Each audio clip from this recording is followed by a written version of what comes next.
Okay. All right. So welcome everyone. My name is Jocelyn Hernandez. I'm the Community Engagement Specialist here at IowaCASA. And like I mentioned, we are recording this meeting and we'll be sharing it after we are done in our website and with all of our centers. If this is your first time joining our meet and greets, welcome. I'm really glad that you are here. This is just a space where you can get to meet the staff from other organizations that can provide services to survivors, different services to survivors, and hopefully connect with them and collaborate with them.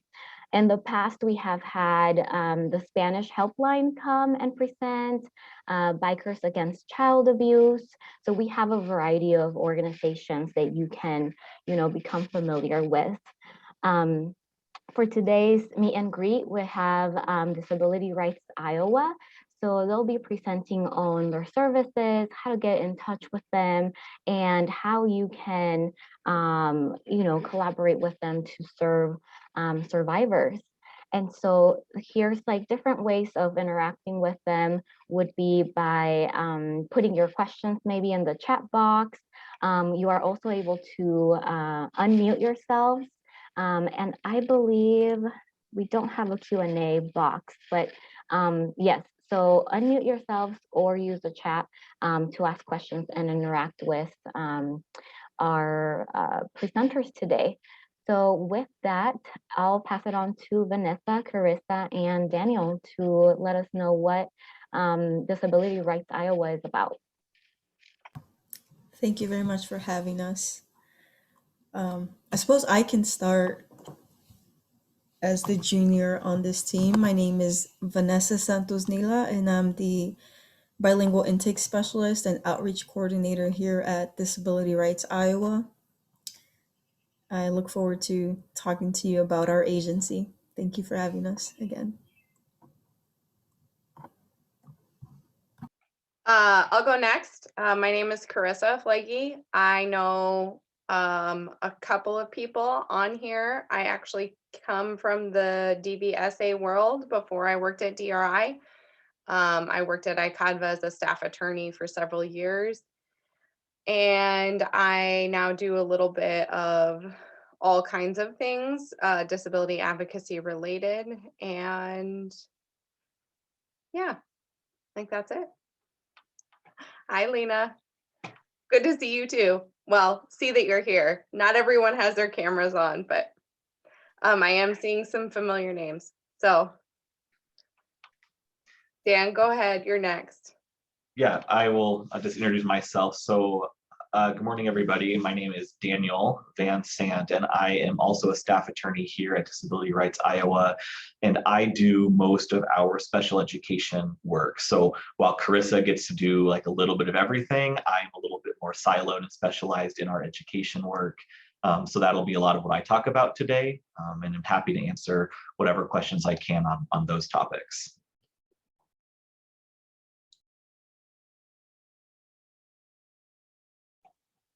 Okay, Vanessa, why don't you go ahead and start?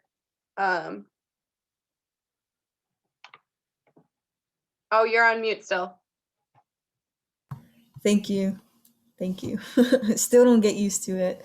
So yeah, for today, we're just going to tell you more about DRI, hopefully explain what is a disability, how agencies can contact us, and kind of what services we provide, and again, how to request services. And hopefully we can together think about ways that we can complement each other and how we can help our clients who have disabilities.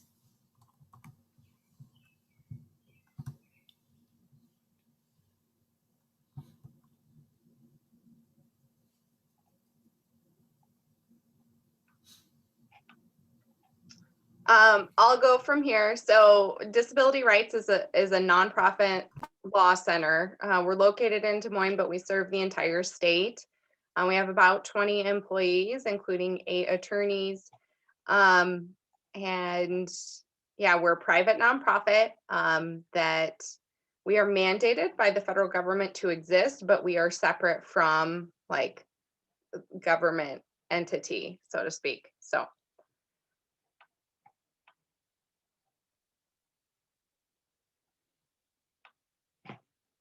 So basically, our mission is to defend the rights of individuals with disabilities in Iowa. And that is defined broadly. There's no citizenship requirement. If you are living in Iowa and you have a disability, we would serve you. We have kind of three separate kind of areas of advocacy that we do. The first is professional inquiries, which you guys may refer to as technical assistance, where we provide sort of advice to other professionals working in service provider fields around either internal issues like, my agency wants to be more accessible, how can we do that? Or around client issues, like my client is having this disability related issue. Is there anything that I can do to help? Do you have referrals? That kind of thing. We also do investigating and monitoring of basically all congregate care facilities where individuals with disabilities live. So that includes mental health institutions, that includes prisons, juvenile detention facilities, state resource centers, and then basically all facilities that house individuals with disabilities. And then we also provide direct legal advocacy. So that is basically attorney services for free for folks with disabilities that have disability related claims. We do not have, well, we have folks that are social workers or have social work background, but we don't offer like case coordination and social work services as part of our work right now.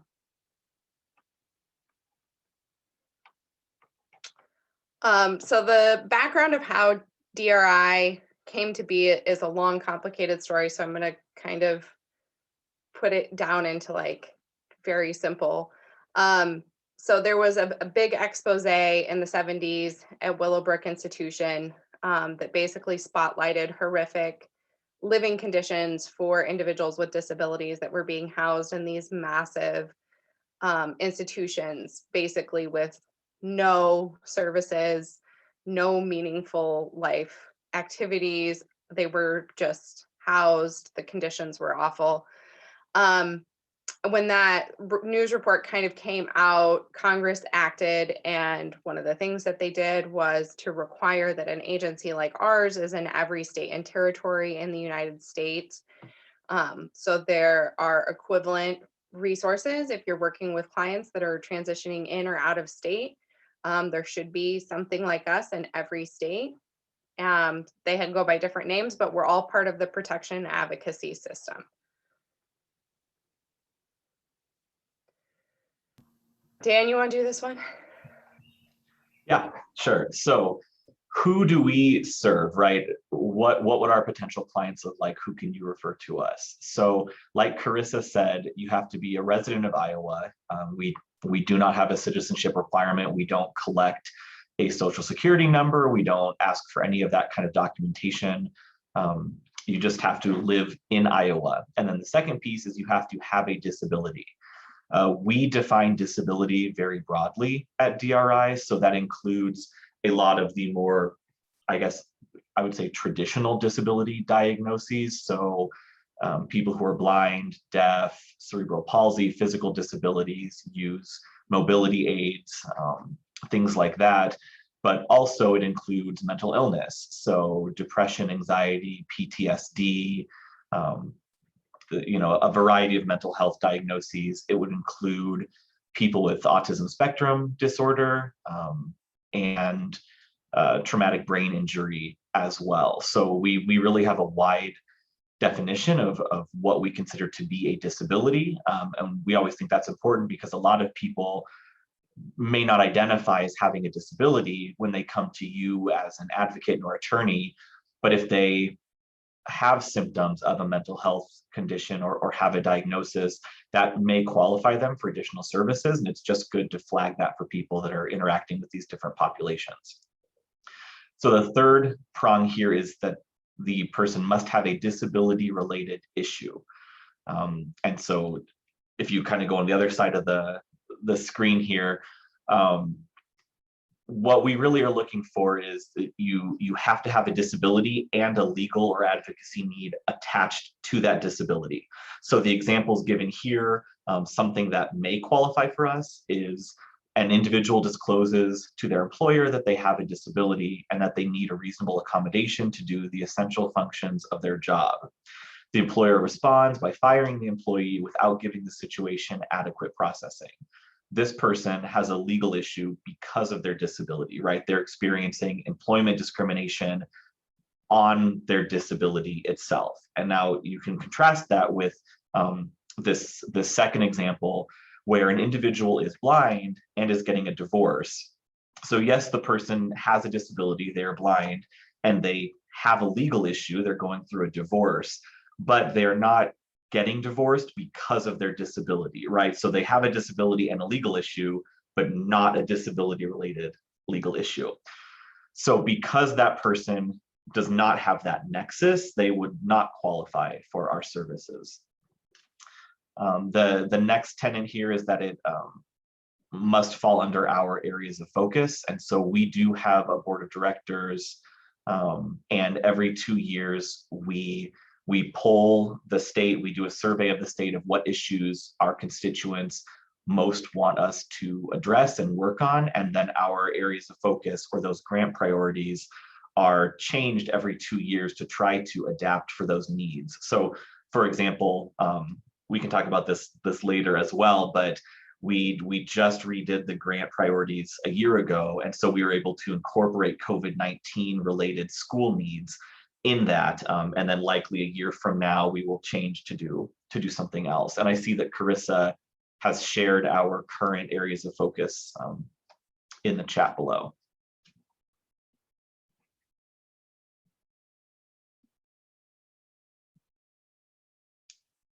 And so I gave some examples of what we consider to be a disability, but we can kind of go into what is the legal definition here. And so a disability is a physical or mental impairment that substantially limits one or more major life activities. So, you know, any other attorneys that are listening, obviously, you know that we have definitions and have parsed out what is physical, what is mental, what is an impairment, what is substantially, what is limits, and we can kind of go through those pieces. But again, some examples on the side here are physical disabilities, learning disabilities, mental illness, and traumatic brain injury. One of our primary areas of focus that you can see in that document is accessibility. And so we like to highlight this one because something that we've learned is that accessibility is used in a lot of different spaces in a lot of different ways. And so how our office defines accessibility may be different from how other people think of accessibility.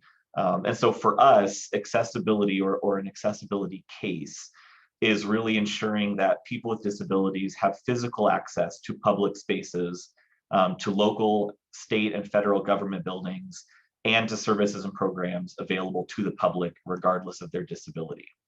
So some examples on the side there are stores, restaurants, or schools that may be physically inaccessible, as well as educational materials and things like that are available publicly, making sure that all of those types of things are accessible to various disabilities.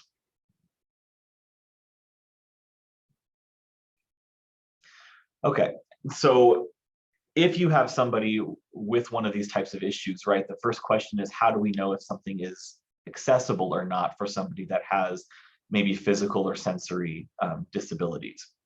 And so the long answer short of it is that, of course, within the law, there are a lot of very specific construction guidelines that dictate how, you know, what the slope of a ramp should be, the width of doorways, things like that. It's way too much for us to get into in kind of an overview presentation here, but just know that there are regulations in the law that determine what makes a building accessible. There are some slight differences for buildings that were constructed prior to the Americans with Disabilities Act being created. And there are also some carve outs for historical buildings and things like that. But for the most part, if you see these examples, there are regulations for parking lots, entrances, bathrooms, and other parts of a building that are open to the general public.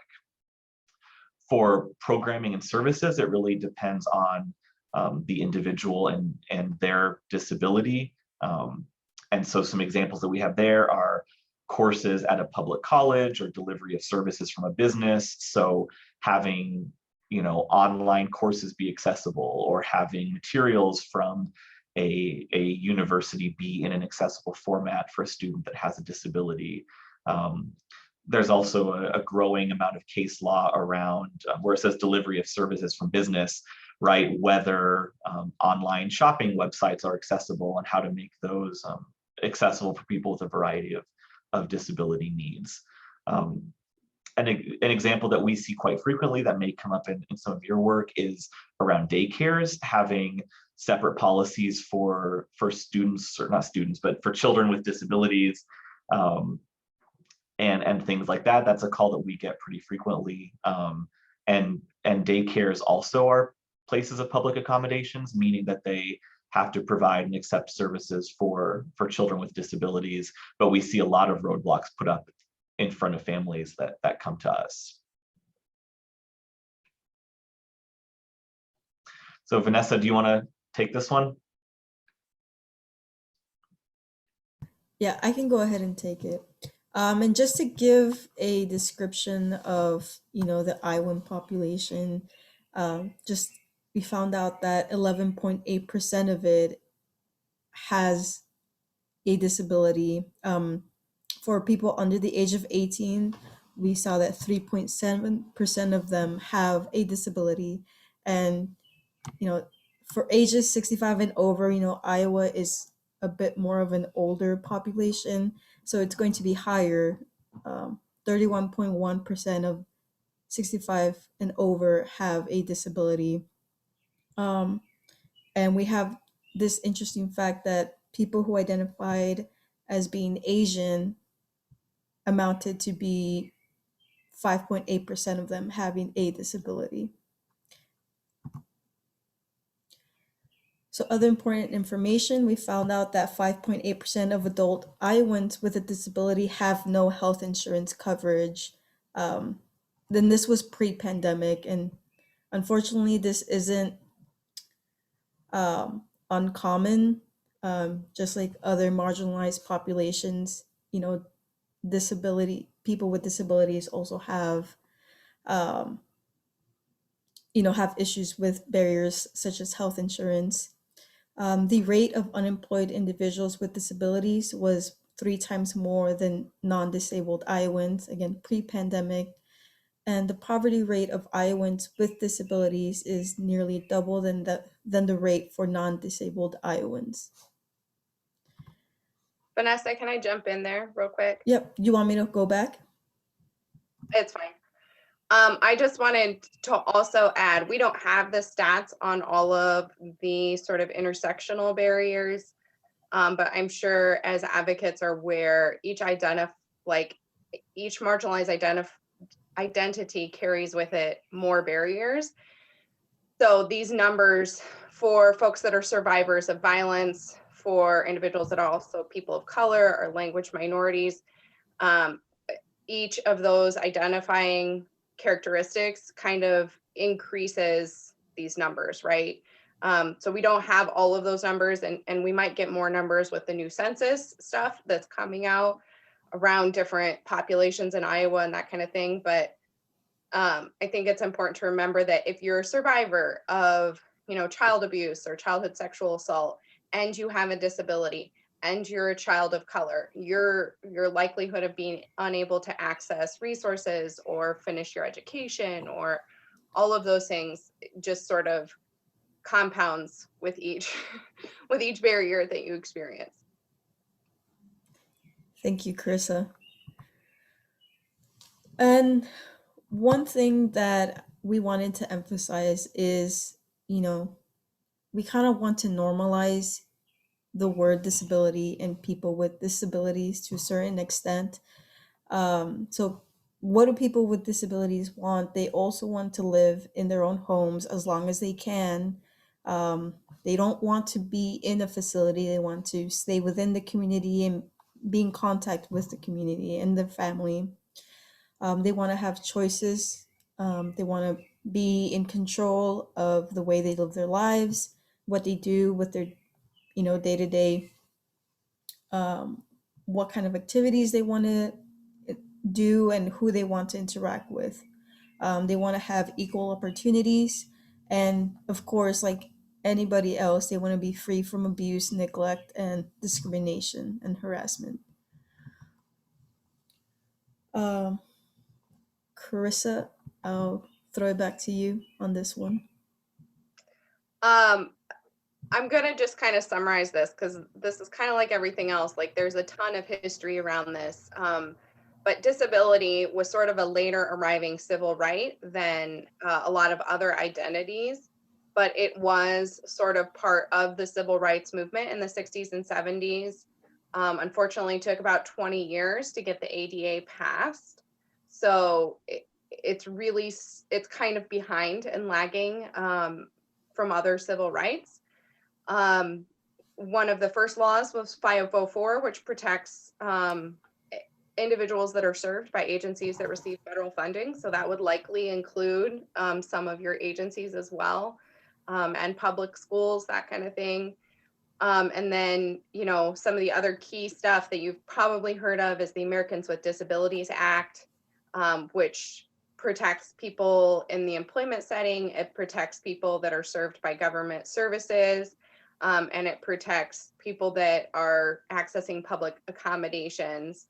And then the IDEA, which Dan will talk a little bit about, that really focuses on kids with disabilities in the education system.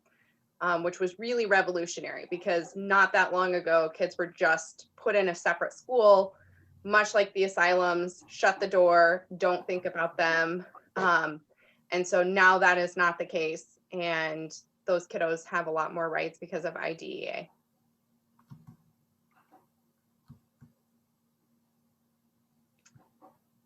So our areas of focus are in that sheet that I provided. So if you are wondering if we provide services around a particular issue, you can check with that.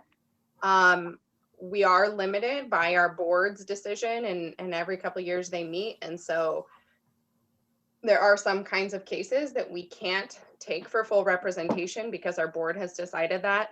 However, if it's a disability related legal issue, I still suggest people contact us because sometimes we can provide like a limited representation or a professional inquiry that will still help that individual, even if we can't take them on as a full representation as their attorney. And then the other kind of thing that we do is have these large projects. Right now, since Medicaid was privatized, we've done a ton of those because the Medicaid system is just a mess. So basically, when people get denied things they need on Medicaid, that's a huge project that we have taken on. We continue to deal with abuse and neglect at facilities. We had a huge project related to the juvenile justice system, which you guys may or may not have heard of, with the Boys State Training School and kiddos being tortured there. So that was a huge project that DRI worked on for many, many years. And then kind of what Dan does, the special education stuff. And we're particularly focusing on kids with additional barriers that have disabilities in the school system. So English as a second language, kids of color that are disproportionately not receiving services and also being punished at a higher rate.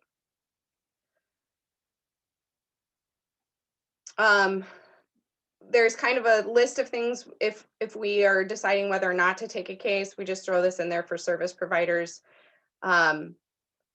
because we can't take every case that comes to our door. So we kind of look at these things to determine if we can't take every case, prioritizing cases. Most of the time, we don't turn people away for capacity though. So I'm not going to spend a lot of time on that. Go ahead, Vanessa. Dan, I'll turn it over to you.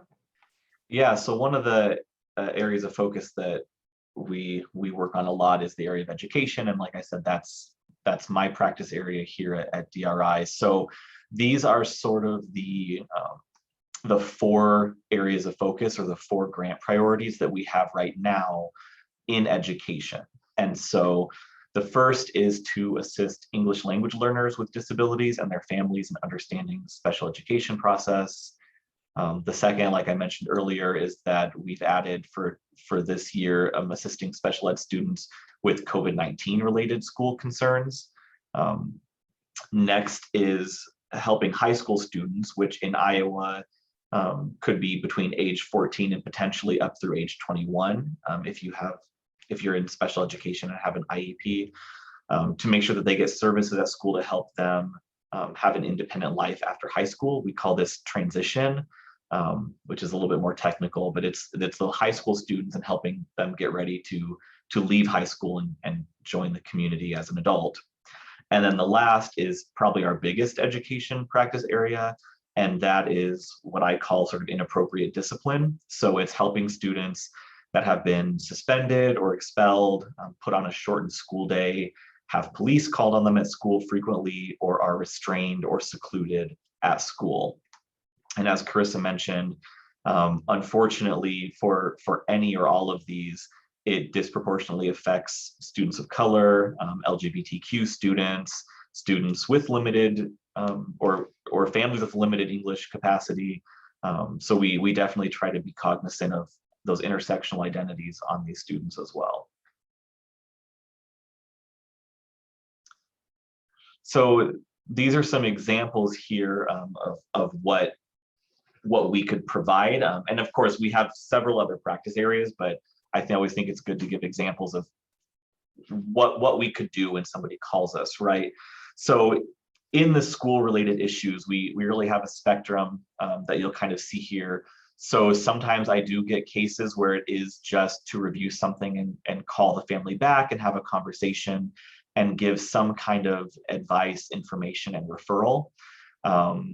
But other times, somebody will attend an IEP team meeting with the family and advocate for appropriate services. We've had cases where, I send or another advocate or attorney sends some kind of demand letter to have the school translate copies of documents that have not been previously translated, or to request interpreters to try to help navigate that language barrier, and then provide those and review those with the family. Sometimes we review documents that families give us and just provide, like I said, that information, advice, and recommendations. So that's typically, we do see a number of families that don't necessarily want the school to know that they have an attorney involved. They want to know whether their rights are being protected, but are afraid to talk to us because they don't want to escalate the situation. And so I always include that to let you as providers know that people are able to call us, and it doesn't mean that we're going to go sort of guns blazing into a courtroom, right? They can call and we can review things and give advice and recommendations, but keep it all very private and confidential. We just don't like people to say, oh, I don't want to talk to an attorney, I don't want to go that far. And there really is that kind of spectrum. We have a number of cases where students or families believe that their student would benefit from special education services, and the school refuses for one reason or another to evaluate the student. I would say, unfortunately, we do see this a lot with English language learners, where the school will say, we've honestly seen both, where the school will say, oh, they don't have a disability, it's because the family doesn't speak English at home, or vice versa. And so, yeah, we've had some cases of students that are native English speakers put in ELL classes because they have a learning disability. And then on the flip side, students not being screened or evaluated for disabilities because they they think it's a language problem, not a disability. So we will sometimes help families request that evaluation, help walk them through that process. And then finally, we do represent families in legal disputes, at mediation, in due process complaints. Sometimes we'll go through hearings with families, and again, everything that we do, whether it's just that advice phone call or representing them in court, all of our services are free to the individuals themselves. So there is no cost depending on what we do there. I always like to talk about this picture on the left, and I know Carissa and Vanessa like to laugh at me. We have a number of fact sheets about education rights already translated into 8 languages, 8 of the more common school languages in Iowa. And so these are just an example of one of the fact sheets that we have. And I like to just include that to say that we already have those, but we do provide interpreting and translation for our clients. So if you have someone with a language need, we also accommodate that in-house without an expense to the individual.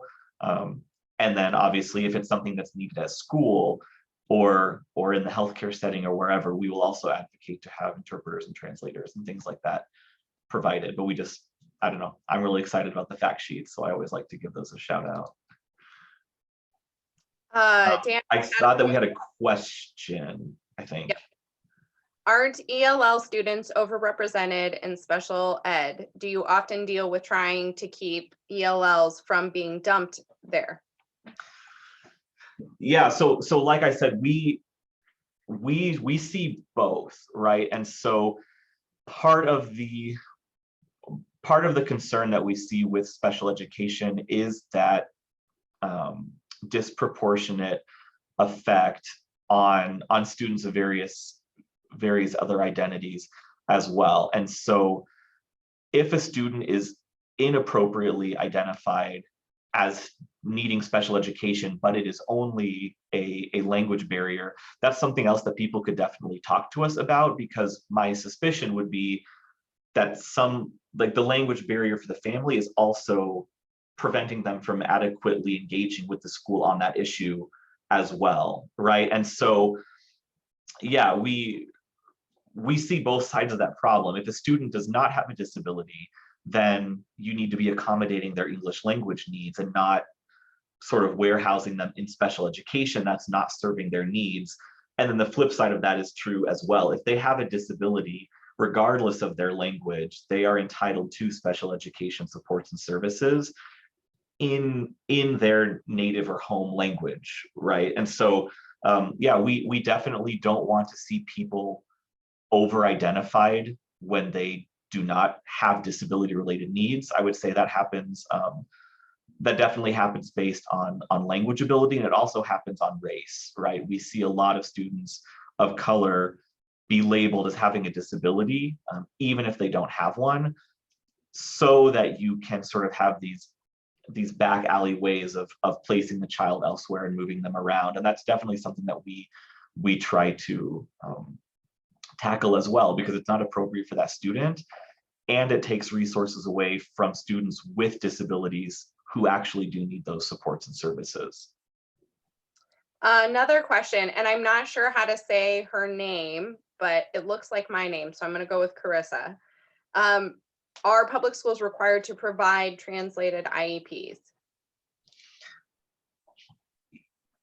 I'll say the short answer is yes. The law does require that schools provide vital special education documents in the family's native language.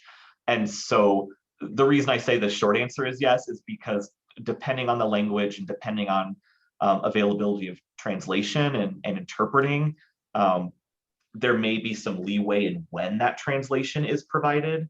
But yes, if you have parents that do not speak English, they use sign language, they speak Hakka Chin, they speak Somali, there needs to be an interpreter interpreting meetings, interpreting phone calls, as well as providing written translations of the IEP. So the individualized education program is IEP. I saw that as a question. providing translation of emails, letters, data. In special education, there's a lot of documentation that needs to be translated. If a family is illiterate in their native language, that does not let the school off the hook. They then have to provide oral translation of documents over the phone or in recordings. Really, they have to do whatever it takes to effectively communicate with the parent and the student. I hope that gets at Dan, that question. could I add something? Yes, obviously. Yeah, and Lucy, and so yes, how Dan said, they do have to request, they do have to provide this information in the native language. The only, I think, downside I see to this is that schools or like agencies won't really do it until the family says, hey, I would like this document in my native language, or I would like to request a translator so that I can understand what's going on with my son's education or my daughter's education. um, but schools and like many other agencies don't really advertise. They don't let it known. They don't say, hey, by the way, if you would like documents or would like to be spoken to in your native language, make sure you ask. And a lot of the times, you know, individuals who have English as a second or third language, they don't really know what it is that they can and cannot request. So if you have clients who have children who, you know, in the school system, let them know that they can request translators and they can request um, documents to be translated in a language that they're more comfortable reading and understanding. I also wanted to follow up on Ben's, I'm not sure if I'm saying that right, Ben's question. An individualized education program is the name for the document that the school is required to make for students that have a disability that qualify for services, and that individual program lists all of the services that the student is getting through the school related to their disability. That's kind of the simplest way to explain that. There was also another question from Samaya.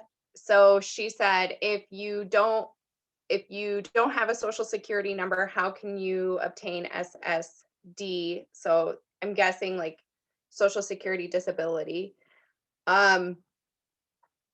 This is not my area of expertise, social security work, but my understanding is that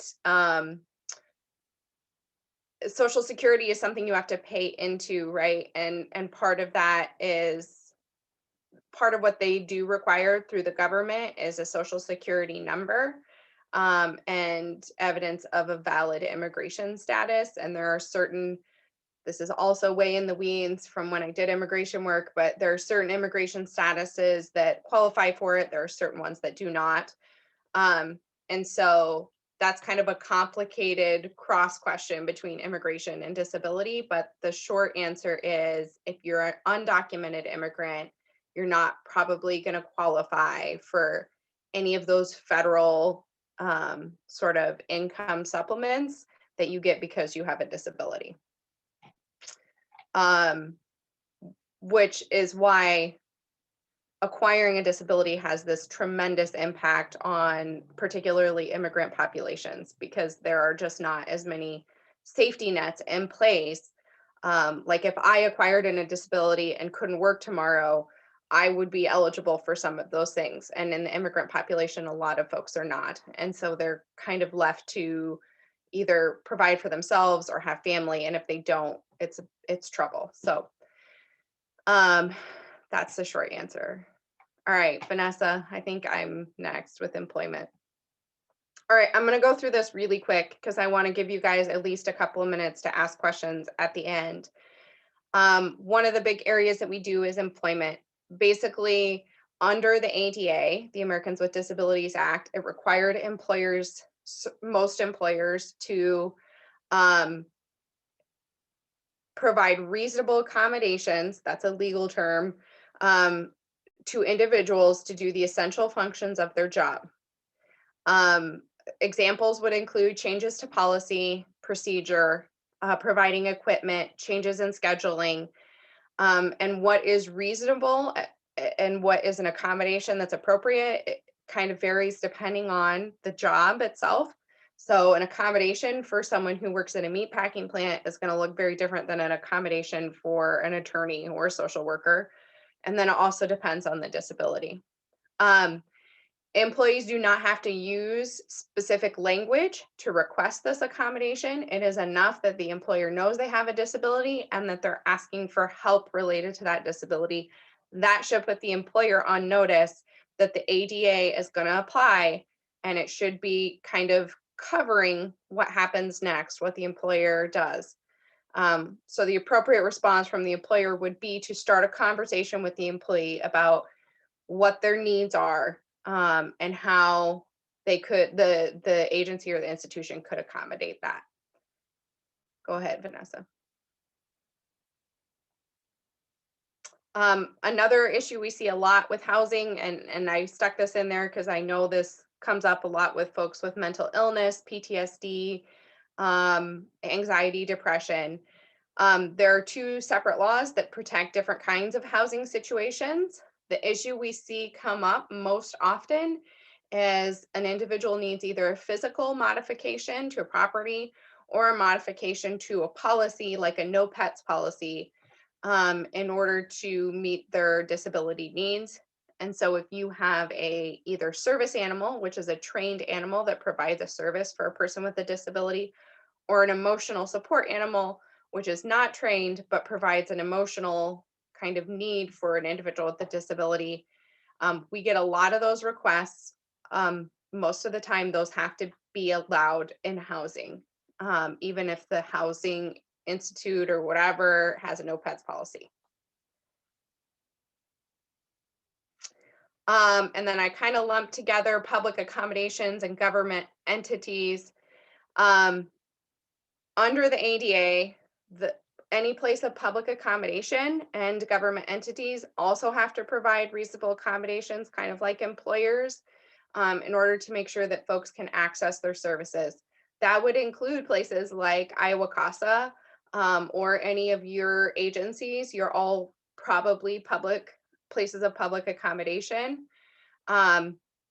If you own, operate, or lease places of public accommodation, you have to be willing to try to accommodate individuals with disabilities. So I listed some examples, but restaurants, bars, hotels, swimming pools, museums, all of those places would be covered.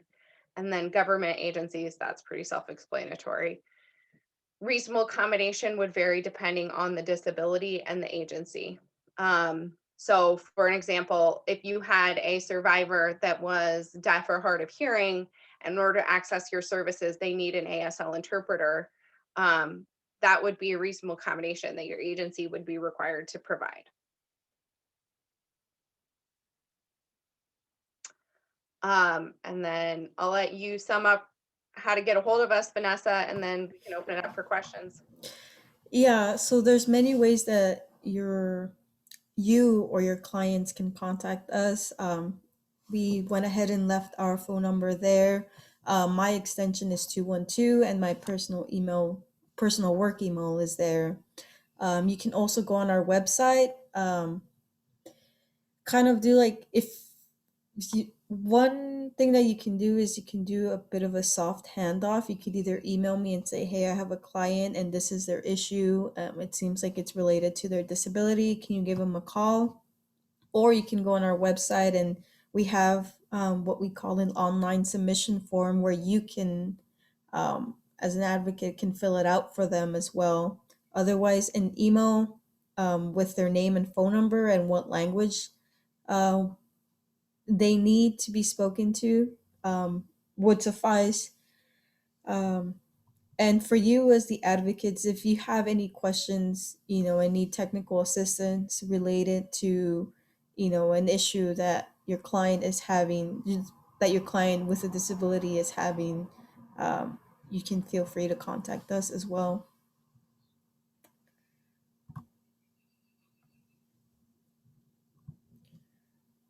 So yeah, we'll open it up to any questions that you may have or any comments that you may have here in the audience.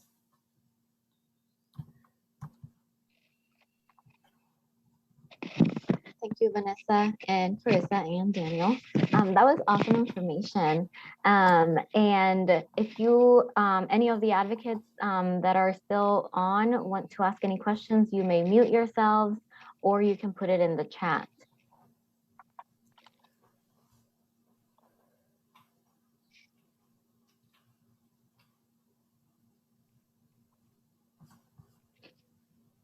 Okay, well, I did have one question. Do you all require proof of a disability during your intake or to serve clients? Depends.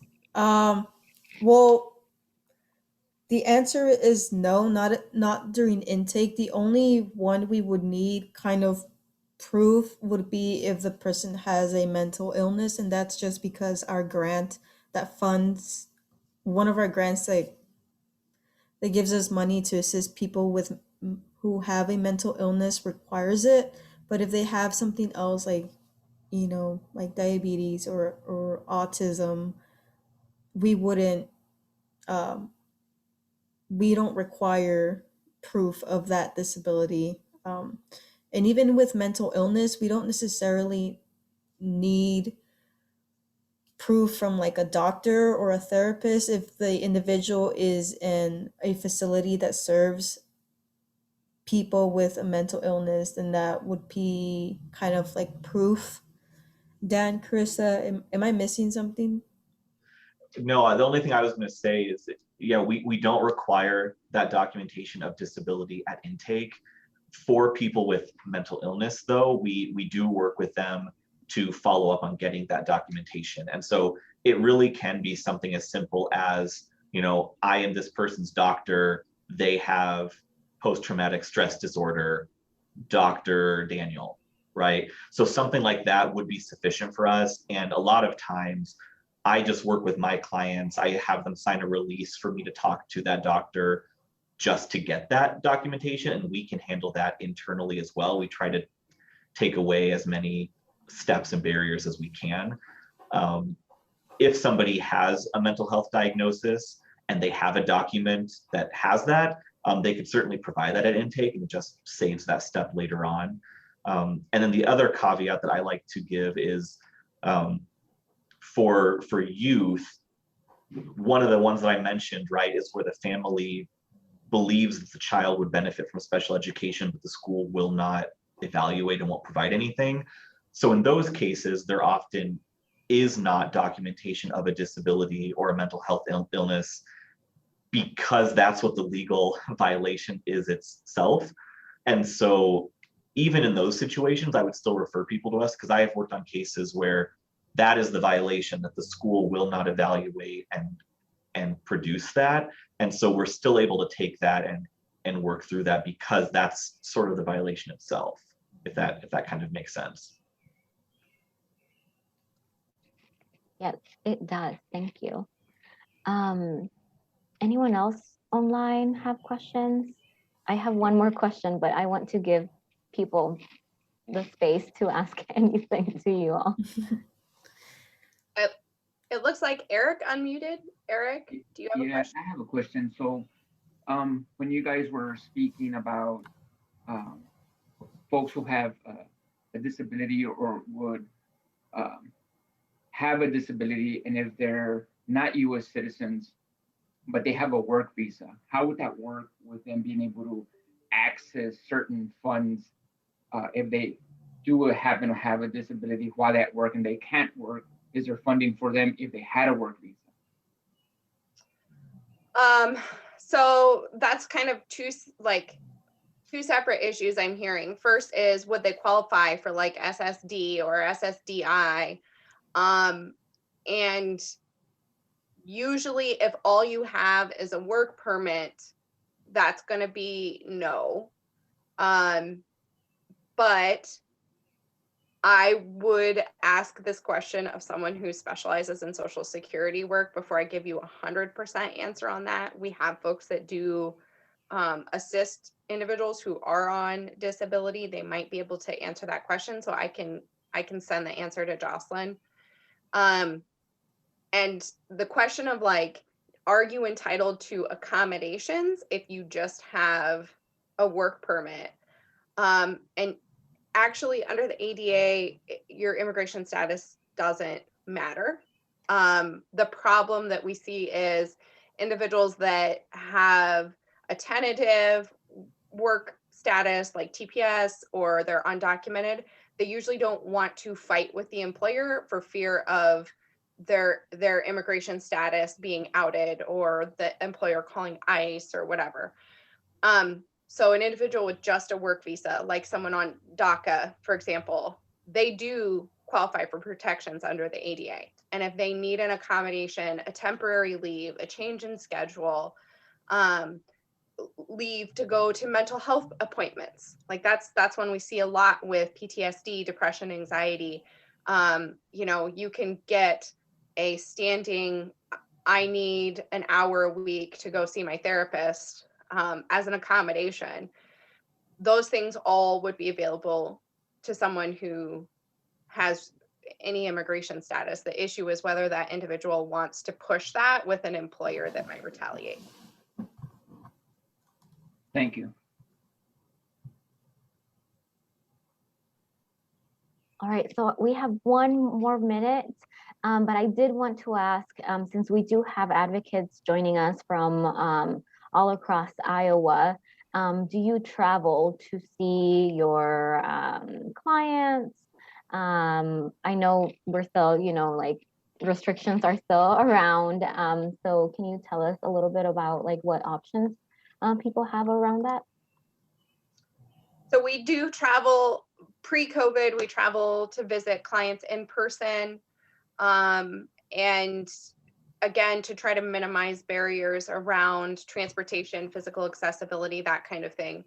Our travel restrictions are still pretty much in place in our office, but we can get approval from our director to travel to meet a client if we need to. So once COVID's done and the pandemic is ended, I believe we'll go back to meeting clients where they are. But I have traveled several hours to meet clients where they're at. So that's not an issue. I also, before we leave, just want to plug that Daniel, Vanessa, and I have been working on engaging with intersectional identities in the disability community for a couple of years now. We are working with Sonia at the Office of Latino Affairs to have a conversation with the Latinx community in Iowa around disability, developing language around disability, normalizing disability. Vanessa's been phenomenal at doing that. We have worked with Embark to try to support anything that they need to have those conversations in their community. So like I said earlier, disability is one of those identities that kind of is left from the table oftentimes. And if there's any way that you want support in your agency or in your community around those conversations, we are happy to, Dan, Vanessa, or I, be supportive of that, provide you support, or talk with you about how, we can develop language around disability and normalize it, that kind of thing. So yeah, you can reach out. I think Vanessa can send Jocelyn our contact information. You can reach out to any of us, because it's really an identity that impacts every single community. So that's all I got. And that's my plug for our project that we're working on. That's amazing. That's amazing to hear that you all are working on that, and you're partnering with other agencies as well. So that's an invitation to all of you as well to reach out to DRI if you are interested in that, to provide better accessibility in your area as well.